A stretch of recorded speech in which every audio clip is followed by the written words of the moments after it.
Bonsoir, heureuse de vous retrouver dans édition spéciale en direct sur Al24 News. Ce soir, il sera question de coopération entre deux pays voisins, l'Algérie et la Mauritanie. D'un point de vue géopolitique, une coopération plus accrue entre les deux pays serait avantageuse à plus d'un titre. Alger et Nouakchott aspirent d'ailleurs à élever le niveau des relations bilatérales en leur donnant un caractère stratégique. Et c'est ce qui explique d'ailleurs le déplacement en Mauritanie du Premier ministre Ayman Ben Abdelrahman. Depuis hier, il se trouve à Nouakchott à la tête d'une importante délégation. Au menu de la visite, la tenue de la 19e session de la Grande Commission mixte algéro-mauritanienne après 6 années d'absence. Les liens entre les deux pays appelés à se raffermir davantage à travers la participation du président mauritanien Mohamed Ould Cheikh El Ghazouani au 31e sommet arabe d'Alger en novembre prochain. C'est pourquoi le président de la République, Abdelmadjid Tebboune, vient de lui adresser une invitation officielle, remise d'ailleurs ce mercredi à Nouakchott par le ministre de l'Intérieur, Brahim Merad, le président mauritanien qui a d'ailleurs confirmé sa participation à ce sommet. En attendant, les deux pays sont plus que jamais déterminés à aller de l'avant dans leur coopération. On va en parler ce soir avec notre invité Nasri Ali Bey. Bonsoir. Bonsoir, merci pour l'invitation. Président de l'Association nationale des exportateurs. Je suis là à titre de consultant à l'export. Très bien. Voilà. Vous êtes toujours président de... Oui. Non, j'ai quitté la présidence de l'association. J'ai été donc élu comme vice-président dernièrement. On a fait les élections. Oui. Je pense qu'il ne faut pas s'éterniser au poste. Je suis consultant. Je fais profiter un peu tout le monde de mes connaissances. Très bien. On va en profiter aujourd'hui, Monsieur Ali Bey. On va axer, vous l'aurez compris, ce débat sur le volet économique de cette coopération entre les deux pays, des aspirations de l'Algérie, ses intérêts en renforçant les liens avec la Mauritanie. Si on devait revenir un petit peu sur cette coopération entre l'Algérie et la Mauritanie, que peut-on dire, Monsieur Ali Bey? Elle est à construire. Il est clair que si on examine donc l'histoire de nos relations avec la Mauritanie, il faut savoir donc que pendant très longtemps, on était très proches de la Mauritanie, donc vers les années 70. Et puis au fur et à mesure, les relations ont été distantes. Et maintenant, donc on est en train de construire de nouvelles relations et de se rapprocher donc de ce voisin quand même qui est important pour nous, qui est stratégique. Et c'est une chose tout à fait naturelle.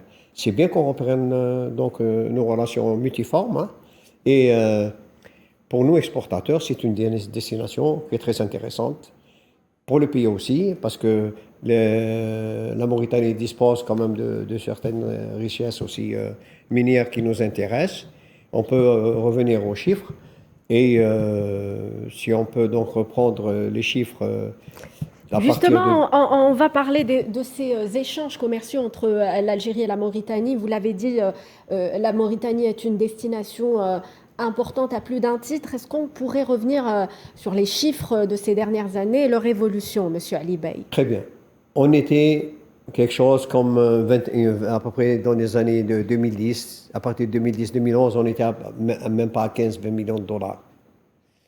On a crescendo, donc augmenté le chiffre pour atteindre en 2020 exactement 48 millions de dollars. Et on a clôturé 2021 à 82 millions de dollars. Vous voyez donc cette croissance qui est continue, qui est très importante. Et ça indique quoi? Ça veut dire que le marché mauritanien peut donc être un objectif donc, d'écoulement des produits, des exportations, pour ne pas dire d'écoulement, donc des produits algériens. Nous exportons beaucoup de produits agroalimentaires, parce que la Mauritanie importe beaucoup. Il faut savoir que la Mauritanie, c'est un pays qui n'est pas très industrialisé. Oui. Donc, pratiquement tous nos produits sont éligibles. Mais ce qu'on peut citer donc, comme le plus important, c'est dans l'agroalimentaire, c'est le sucre, c'est la céramique, c'est les produits agricoles, donc qui sont acheminés vers ce pays-là. Bien sûr, c'était souvent donc, par fret maritime. Maintenant, ce n'est pas aussi par fret terrestre. Mais ce qui est à signaler, c'est qu'il y a une évolution extrêmement importante. Et 2022, donc ça a été dit ce matin, l'Algérie, pour la première fois, a importé pour 77 millions de dollars de matières premières, donc de matières ferreuses, donc, notamment le fer. Oui. Ça, c'est bien, parce que exporter, mais il faut aussi donc aller dans le sens d'un certain équilibre. Et ça, c'est excellent. Donc, c'est connu, la Mauritanie a deux produits phares à l'exportation. En premier lieu, donc, c'est le fer, parce qu'elle a d'énormes gisements en fer. Et tout ce qui est donc halieutique, donc notamment les poissons. Très bien. Donc c'est bien d'aller dans le sens de l'équilibre. La Mauritanie, je pense que nous avons des ambitions aussi pour externaliser nos services.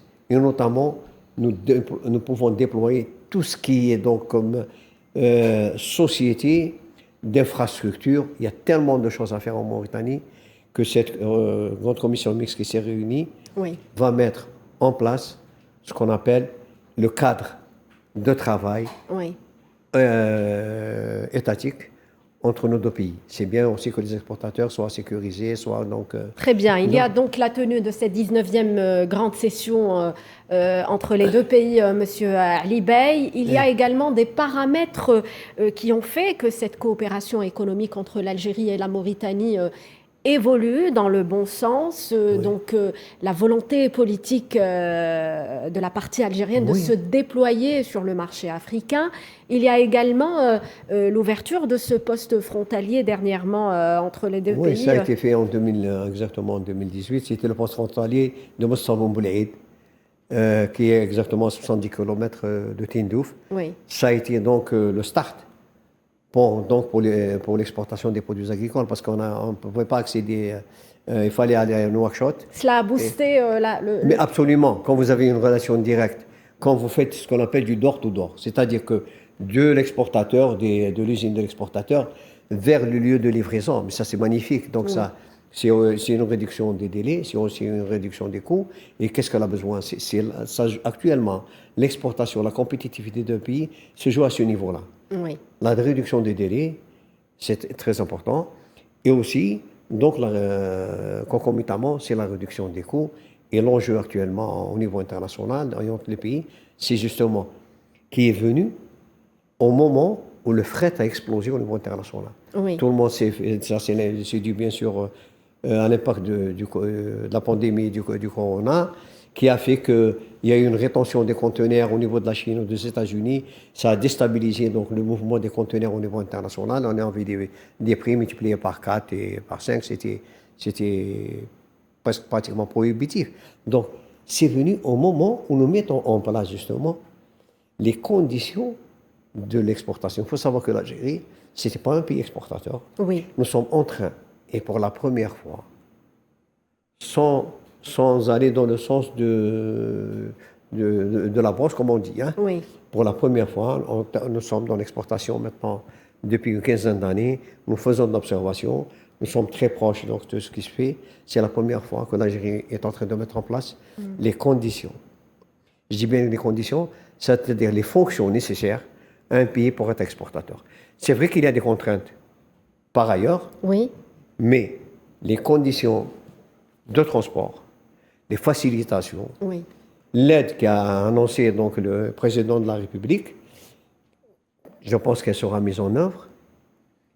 Tout ça concourt justement au décollage. Donc ça intéresse les primo-exportateurs parce que le cadre est favorable. On n'a pas de problème parce que vous savez qu'il y a eu beaucoup d'annulations de commandes parce que le navire n'était pas acquis, parce que le transit time était important. Donc on vous escalez Dakar, c'est 35 jours. Nouakchott, c'est 25 jours. Pourquoi? Parce qu'on était déconnectés. On n'avait pas de connectivité au niveau de nos ports. Donc, quand tout le monde sait que 97% du flux du fret maritime est assuré par trois compagnies, dont deux sont majors. Et ils avaient ce qu'on appelle des plateformes de classement, c'est-à-dire des hubs, l'une est installée à Malte, l'autre est installée à Algeciras, Valence et tout. Donc, on était obligé pour aller vers Dakar ou Nouakchott, nos navires allaient sur Malte. Et on attendait le bon vouloir de la réorientation des conteneurs qui était décidée donc, pour certaines compagnies ailleurs. Et ça pouvait rester 10 jours à Malte, ça pouvait rester 15 jours à Malte, et vous avez un train. Et quelquefois, on faisait donc une deuxième escale, c'est à Tanger-Med. Ça, on ne pouvait même pas maîtriser le transit time. Et quand quelqu'un a besoin d'une marchandise, ce qu'il a besoin, il faut donc l'offrir. Et les délais sont très importants dans les négociations. Donc le fait de se rapprocher de la Mauritanie peut constituer donc un excellent accès pour le marché africain. Oui. L'accès terrestre. On a été dernièrement à la foire de Dakar en décembre 2021. Oui. Pour la première fois, l'Algérie est allée à cette foire-là par voie terrestre. Nos camions, les camions de Logitrans, ont mis exactement 9 jours de transit time. À travers déjà... Entre Tindouf et Dakar. Oui. 9 jours. Il y a eu des petites complications au niveau donc du transit entre la Mauritanie et le Sénégal. C'est 9 jours. Par la voie terrestre Par voie terrestre. Au lieu de 37 jours par maritime. Sans compter que, je dis bien, le door-to-door. Oui. C'est-à-dire qu'il n'y a pas de frais. Parce que quand vous exportez un conteneur par voie maritime, on a le coût du fret, c'est vrai, mais aussi il y a les frais de débarquement que paie l'importateur de l'autre côté. Là, on bénéficie, parce qu'il n'y a pas de coût de mise à quai au niveau de l'importateur, oui. Et c'est chez lui. Donc, le gain logistique est énorme. Et cette rapidité, c'est celle qui fait donc ce qu'on appelle cette différence entre les pays concurrents. Quand vous dites à quelqu'un qui importe de Chine, qui met 2 mois, 3 mois, et quand vous mettez 9 jours, c'est bon, on achète chez vous. Donc, je pense que ce voyage vers Dakar, si on part de la route entre Tindouf et Zouéret. Justement, c'est la priorité des deux gouvernements actuellement. Construire cet axe Tindouf-Zouérat et surtout le sécuriser, Monsieur Ali Bey. Tout cela pourrait être très bénéfique pour les exportateurs algériens. C'est clair, on revient toujours au transit time. Tindouf, Zouéret, c'est 900 km. Oui. Mais c'est le parcours le plus difficile parce que ce qui est maîtrisé, ce qui est carrossable, c'est entre Zouéret, Nouakchott et Dakar. Oui. Ça, c'est carrossable parce que c'est des flux très importants donc, logistiques qui existent. Mais pour l'instant, vous ne passez pas par cet axe, c'est-à-dire les on exportateurs. passe, mais c'est là où on perd du temps. On perd du temps, le matériel souffre parce qu'il y a des endroits, ce qu'on appelle l'erg. L'erg, c'est des roches, c'est des roches en granit, c'est oui. quelquefois des falaises et tout. Et c'est extrêmement difficile. Donc, on consomme beaucoup plus parce que c'est pénible comme route. Et aussi, on perd du temps, on usure du matériel très vite et très précoce. Donc, le fait de faire cette route-là, on diminue le transit time entre Tindouf et Zouéret, qui est de 4 jours, on peut le diviser par 2. Donc, vous voyez cette importance. Donc, mettre entre Tindouf et Dakar 5 ou 6 jours, ça ne rentre pas dans le... Oui. Donc, ça, là, on a gagné.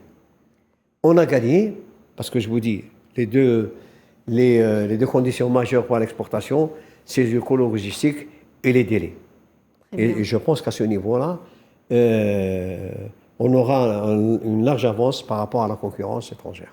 Très bien. Justement, il s'agit donc de concurrence avec d'autres pays.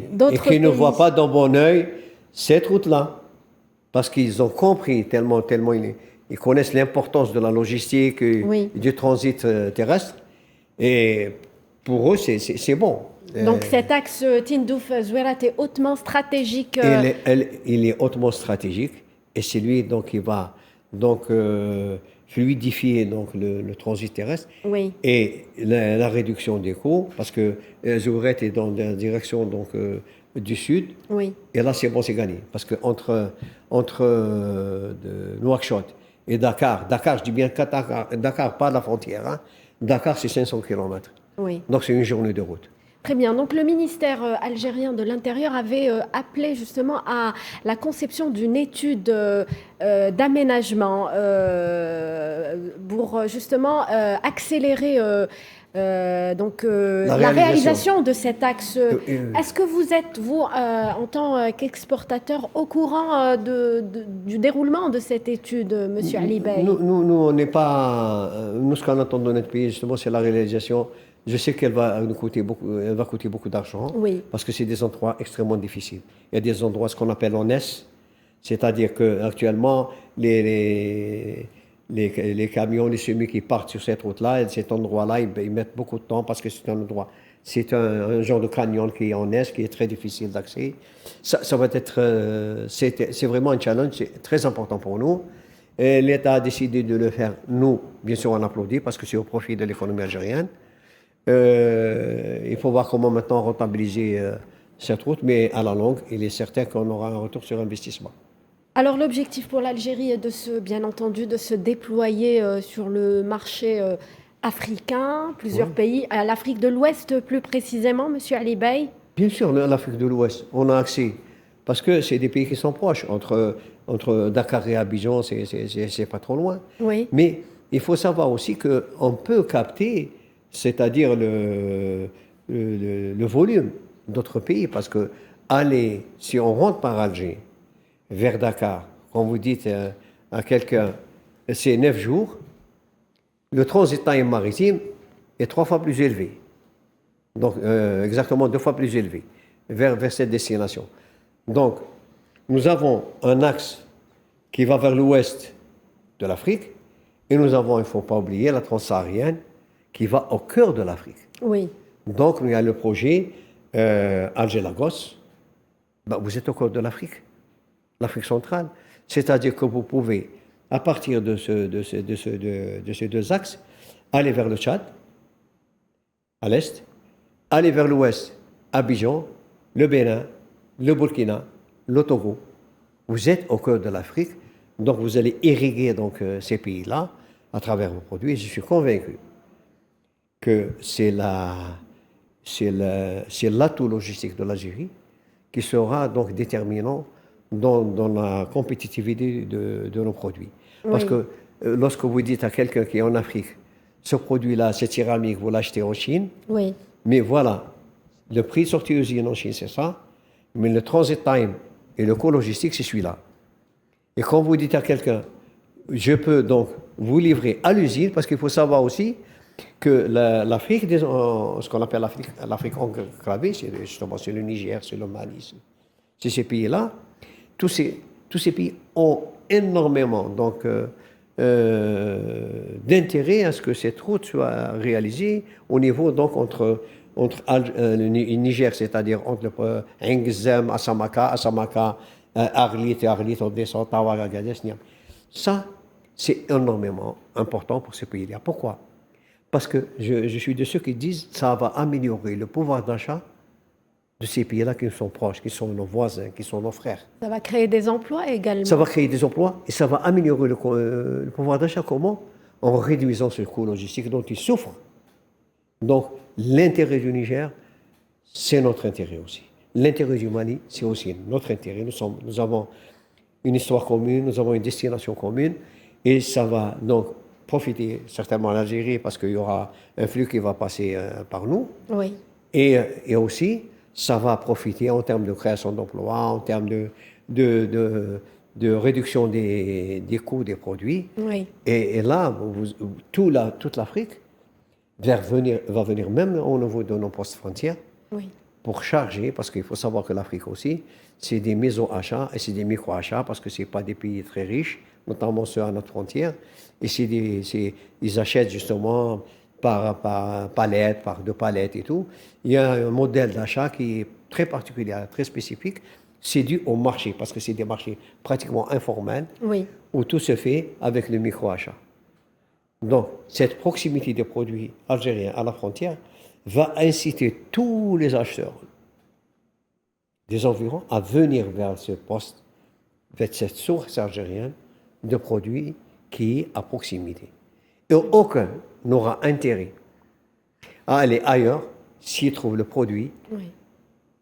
donc, à sa frontière. On peut encourager à ouvrir d'autres postes frontaliers. Non, justement, il y a des zones franches, ce qu'on appelle zones franches. Oui. Moi, je suis beaucoup plus pour des zones économiques spéciales que pour l'appellation de zone franche, parce que les zones franches, elles sont exclues des préférences tarifaires et Oui. Donc, je préfère beaucoup plus appeler ça zone économique spéciale. Oui. On évacue le mot de franche, parce que c'est une connotation au sens de l'OMC qui est négative. Ça veut dire que c'est pas, ça évite les droits de douane, ça évite beaucoup de choses. Oui. Donc, Mais ce qui est important, c'est d'installer ces zones économiques à nos postes frontières. Oui. Donc moi, j'avais suggéré à l'époque une à Tindouf, une à Bourj Baji Mokhtar, une à Ain Gzam, une à Debdeb, une autre à Talb El Arbi. Oui. Voilà, pour justement avec ces pays-là. Et Cela là, va permettre en tout cas de développer ces zones mais ça enclavées, donne Monsieur de l'emploi. Libey. Voilà. Et puis ça va créer aussi, parce que ça sera une zone active, une zone économique qui est active, donc ça crée automatiquement autour, ça crée donc des emplois qui sont multiples, qui sont multiformes, de celui qui restaure de tout le monde. Oui. Donc, il faut aller vers l'installation parce qu'on va rapprocher les produits algériens de la demande de là où il existe. Et personne, je dis bien personne connaissant l'Afrique, ne va aller ailleurs si le produit il est à ses frontières. Vous avez parlé, Monsieur Ali Bey, du marché de la céramique. C'est peut-être votre domaine de prédilection, je ne sais pas. Mais quels sont, à votre avis, les secteurs les plus attractifs dans ces pays, en Mauritanie ou les pays frontaliers, l'Afrique, en Afrique de l'Ouest? Moi, je dis toujours, tous nos produits sont naturellement exportables parce que ce que nous consommons est consommé par tous les êtres humains. Oui. Voilà. Oui. Maintenant, une question de compétitivité. C'est vrai qu'il y a des secteurs chez nous qui sont arrivés à un stade, disons, certains, presque d'excellence. Parce que c'est des entreprises qui ont investi dans les dernières technologies, dans les derniers équipements, qui n'ont absolument rien à se reprocher vis-à-vis de la concurrence étrangère, mais c'est ce qu'on appelle des patrons de la céramique, que sont les Espagnols ou les Italiens. Oui. On n'a rien à se reprocher, c'est les mêmes métiers. Et la céramique, actuellement, il y a une offre très importante en Algérie. Tous les matériaux de construction. Et sachant que l'Afrique est vraiment à construire. Quand on voit le taux de croissance du BTPH en Afrique, il est presque à 2 chiffres. Donc, ça veut dire quoi? Ça veut dire que les besoins en matériaux de construction, d'une manière générale, c'est inimaginable. J'ai été à Dakar au mois de mai, et connaissant bien Dakar, j'ai été étonné par tous les immeubles qui y poussent. Oui. Donc le secteur des BTP... Et nous sommes, l'Algérie est à un secteur très fort sur lequel elle peut s'appuyer, et ce serait le cas de la céramique. Oui. Nous avons aussi un secteur qui est de l'agroalimentaire. Nous avons une diversification de l'offre. Nous avons des produits, ce qu'on appelle low cost, donc qui sont à la disponibilité, puis à la portée de la bourse. Est-ce que vous pouvez nous fournir des chiffres sur ces échanges ou sur on va dire la capacité de l'Algérie d'exporter ces produits, voilà. Monsieur Ali Bey. Avec l'Afrique, avec la céramique, nous sommes malheureusement pas en termes de réalisation pour différentes raisons, et notamment le coût logistique, parce que vous savez, c'est un produit donc pondéreux, un conteneur ça coûte cher, et quelquefois les matériaux à l'intérieur ne le sont pas. C'est ça qui nous a plombés. Mais on est arrivé à quelque chose comme 25 millions de dollars d'exportation, mais c'est un type c'est un produit qu'on peut, si l'aide de l'État est réelle, notamment en matière d'encouragement, notamment à travers le FSPE, oui, notamment avec la réglementation d'échange. Le président de la République a parlé le 18 août 2020 en disant que je comprends les exportateurs, ils veulent de la devise. Nous sommes prêts à aller au partage de la valeur ajoutée. Oui. Mais ça, c'est excellent. S'il n'y a pas d'encouragement pour l'exportateur, pourquoi il va c'est un métier quand même, l'exportation, où il y a des risques. Parce que s'il y a un risque, s'il y a un impayé, c'est lui qui paye. Et quand ça ramène dans la devise au pays, il faut qu'il en bénéficie, il faut encourager les Algériens à être riches aussi en devise. Et c'est comme ça qu'on va avoir de l'engouement et on va donc attirer donc les gens vers le métier de l'exportation qui comporte des risques. Bien sûr, il faut dire aussi qu'il doit comporter aussi des avantages pour eux. Le Premier ministre en a d'ailleurs parlé lors de cette 19e grande commission mixte algéro-mauritanienne. Il a parlé, il a relevé la volonté affichée par l'Algérie d'ouvrir des filiales à ces banques en Mauritanie. Qu'en pensez-vous, Monsieur Ali Bey? C'est l'implantation des banques algériennes à l'étranger On a fait la proposition exactement en novembre 2011. C'est bien qu'on le réalise. Maintenant, ce qui est nouveau par rapport au passé, il ne faut plus se référer au passé. Mais ce qui est nouveau, c'est qu'on va vers la réalisation de ce qu'on avait proposé. L'implantation des banques à l'étranger, on est en retard. Mais c'est bien que ça se fasse. Mais l'implantation des banques à l'étranger, c'est quoi? D'abord, c'est une source d'information pour les opérateurs. Pour les exportateurs, oui. La banque peut nous dire qui fait quoi, qui importe. La banque peut donner à l'importateur de ce pays-là des crédits, bien sûr avec tout ce qu'on appelle les mesures prudentielles et tout, pour importer d'Algérie. Donc, elle peut nous ramener des importateurs, elle peut leur assurer le crédit et surtout garantir pour notre pays le paiement de ces. Donc, l'apport des banques, c'est la locomotive. C'est la locomotive des exportations. Tous les pays qui sont développés à l'étranger, tous les pays qui sont développés, la locomotive, ça a été les banques. Les banques, les finances. Puis bien sûr, c'est le nerf, comme on dit, c'est le nerf de la guerre. Quand vous avez quelqu'un de l'autre côté, vous êtes domicilié, je citerai le cas de la BNA, qui est au Sénégal et tout. Quand vous êtes domicilié à la BNA ici, c'est très facile. Ils vous connaissent. Vous pouvez même investir de l'autre côté à partir donc, de vos comptes algériens. Oui. Et toutes les banques qui sont à l'étranger travaillent d'abord pour leur pays, pour le développement du business de notre pays. Oui. Et ça, c'était une condition sine qua non pour le développement. On a dit, ça se réalise, c'est bon. Maintenant, on n'est pas là pour sur le choix du pays, Sénégal, Mauritanie et tout. C'est bon à prendre. Oui. Il faut que nos banques se frottent à la finance internationale. S'implantent dans s'implantent, ces pays. comme tissent des réseaux, travaillent en consortium, c'est bien aussi. Moi, j'ai dit, au lieu que ça se fasse banque par banque, qu'il y ait un consortium de banques. Nous avons 5 banques publiques qui sont importantes. S'il y a une banque, une filiale de ce consortium à hauteur de 20%, ça va donc démultiplier un peu donc, le business et aussi les correspondants, parce que c'est pas facile. C'est des pays où on aura, c'est clair, on va pas nous laisser évoluer comme on veut. Il y a beaucoup de pays qui voient aussi. Nous sommes en train de mettre en place les conditions nécessaires pour le décollage de l'exportation. Oui. Alors, à travers la ligne maritime Alger-Nouakchott et l'axe Tindouf-Zouerat, donc l'objectif de l'Algérie est donc d'accompagner, d'encourager les investisseurs, les hommes d'affaires et les exportateurs. Monsieur Ali Bey, quelles sont vos attentes on va dire, de cette coopération entre l'Algérie, la Mauritanie, l'Algérie et les autres pays africains, justement? Oui. Non, écoutez, on ne peut pas donc faire abstraction, si on va exporter de l'Afrique, de la Mauritanie. Pourquoi? La Mauritanie, c'est vrai que c'est un pays, quand on examine les importations mauritaniennes, c'est 4 milliards de dollars. C'est 10 fois moins que l'Algérie. Donc, 4 milliards de dollars, mais il faut savoir une chose, que les Mauritaniens sont des relais, c'est des grands commerçants qui sont disséminés à travers toute l'Afrique. C'est-à-dire que la Mauritanie a tissé de longue date un réseau commercial au niveau de toute l'Afrique de l'Ouest. Donc, exporter en Mauritanie, ça ne veut pas dire que c'est à consommation mauritanienne. On exporte vers la Mauritanie, il faut pas possible que ce produit-là, vous le trouvez au Bénin, vous le trouvez en Côte d'Ivoire, au Togo, au Sénégal. Oui. Ça, donc, il y a ce qu'on appelle cette exportation indirecte. Oui. La Mauritanie, je vous dis, cette année, on va aller peut-être vers un chiffre peut-être de 100 millions de dollars. Oui. Est-ce qu'il est prévu des convois, parce qu'il reste pratiquement, on arrive à la fin de l'émission, est-ce qu'il est prévu des convois à destination de la Mauritanie prochainement, vous qui êtes donc au courant?